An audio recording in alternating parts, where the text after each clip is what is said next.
Good morning guys, Teacher A here and welcome to Gurong Pinoy sa Amerika. So for today, ang lesson natin ay pang grade 8. Ito ay ang tinatawag na inductive and deductive reasoning. So ano ba yung inductive and deductive reasoning? And paano gumawa ng conclusion gamit yung dalawang klase ng reasonings na to? So let's start. So mas madaling maintindihan yung pagkakaiba ng inductive sa deductive reasoning kung gagamit tayo ng flowchart.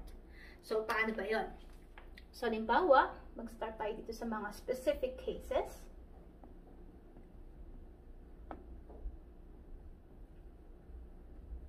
And then, dito naman sa kabila, yung ating generalizations or conclusions. Generalization, hindi ka siya. Or yung mga conclusions. There. So, paano natin ipapakita yung inductive at ang deductive reasoning dito? So, kapag sinabing inductive,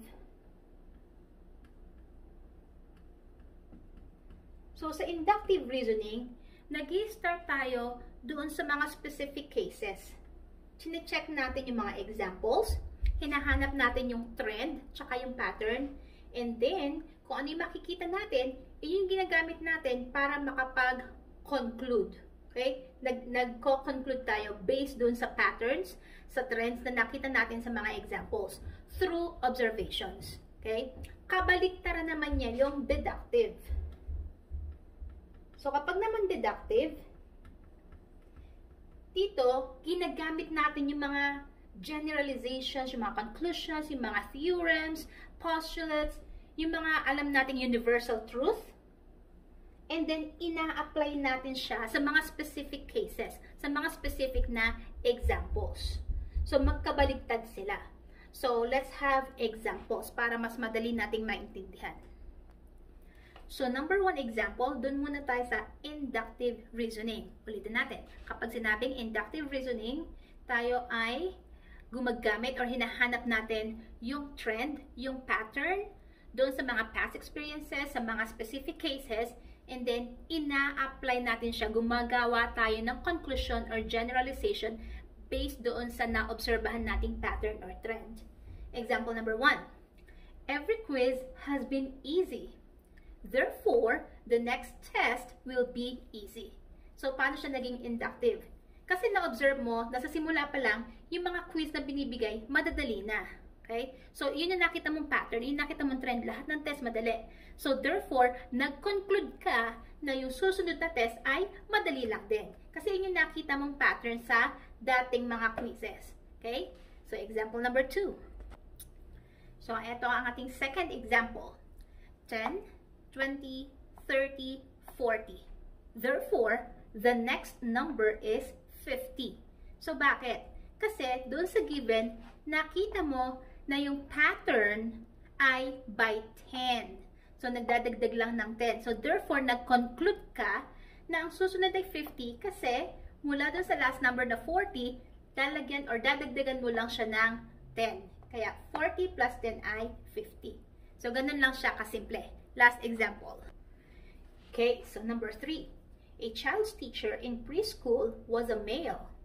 First and second grade teachers were also male. So therefore, the child may say that his third grade teacher will also be a male. So bakit naging inductive? Kasi na-observe niya doon sa past experiences niya na yung naging pattern ay laging male yung nagiging teachers niya. So mula sa preschool, sa first, tsaka sa second grade. Kaya na-conclude niya na pagdating niya sa third grade, male pa din yung magiging teacher niya. So yun ang ating inductive reasoning. So, punta naman tayo sa deductive, which is yung opposite.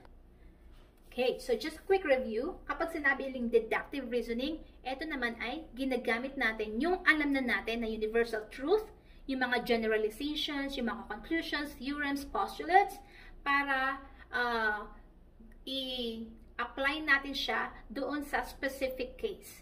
So, paano ba yon? Example number 1. Filipinos are happy people. Jillian is a Filipino.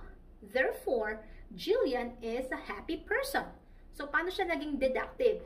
Kasi sa first statement, in general, universal truth, alam natin na ang mga Filipinos ay happy people. Now, since si Jillian ay Filipino, therefore, mako-conclude natin na si Jillian ay masayahing tao. Okay? So, that is example number 1. Next, number 2.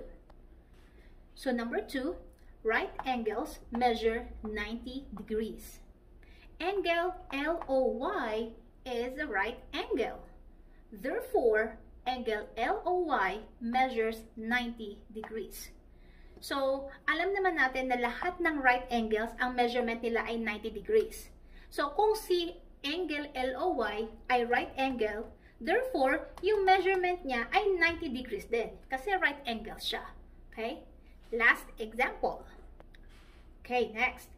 Collinear points are points on the same line.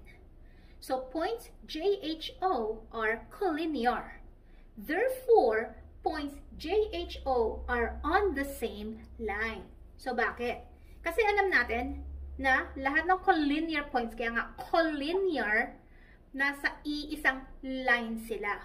So, since si JHO ay collinear, therefore, itong tatlong points na to ay nasa iisang line. So, that's it. Yan ang ating inductive and deductive reasoning. So, kung natuto kayo sa ating video today, kindly give me a like para i-share to ni YouTube sa iba at marami ring matuto ng ating lesson for this week sa ating module. Okay?